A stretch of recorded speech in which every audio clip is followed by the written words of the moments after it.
కాకినాడ జిల్లా పిఠాపురం నియోజకవర్గంలో రైతు బజార్ను పునఃప్రారంభించి రైతులు వినియోగదారులకు మేలు జరిగేలా చర్యలు తీసుకోవాలని deputy CM Pithapuram MLA Pawan Kalyan ను Pithapuram municipal floor leader Allavarapu Nagesh తో పాటు ప్రజా సంఘాల నాయకులు కొండేపూడి శంకర్రావు డిమాండ్ చేశారు. పిఠాపురం పట్టణంలో మున్సిపల్ అధికారులు సుమారు 35 లక్షల రూపాయలతో రైతులకు ఉపయోగపడే విధంగా షాపులు నిర్మించినప్పటికీ అవి ప్రస్తుతం నిరుపయోగంగా మారి అసాంఘిక కార్యకలాపాలకు కేంద్రంగా మారుతున్నాయని వారు ఆవేదన వ్యక్తం చేశారు. ఈ పరిస్థితిపై డిప్యూటీ సీఎం పవన్ కళ్యాణ్ స్పందించి రైతులకు నేరుగా లాభం చేకూరేలా రైతు బజార్ ఏర్పాటు చేసి కార్యకలాపాలు ప్రారంభించేలా తక్షణ చర్యలు తీసుకోవాలని ఈ సందర్భంగా వారు కోరారు.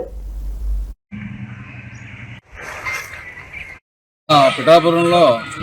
రైతు బజార్ యొక్క దుస్థితికి మేమందరం కూడా చాలా చింతిస్తూ,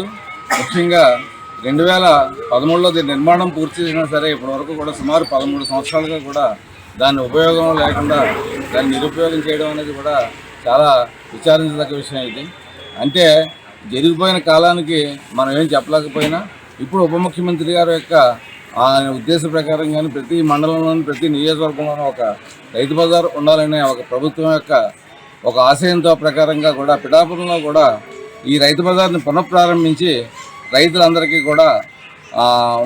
భరోసా కలిగించే విధంగా కూడా ప్రయత్నం చేయాలని చెప్పేసి ఈ సందర్భంగా తెలియజేస్తున్నాం. మన పిఠాపురంలో రైతు బజార్ యొక్క దుస్థితికి మేమందరం కూడా చాలా చింతిస్తూ, ముఖ్యంగా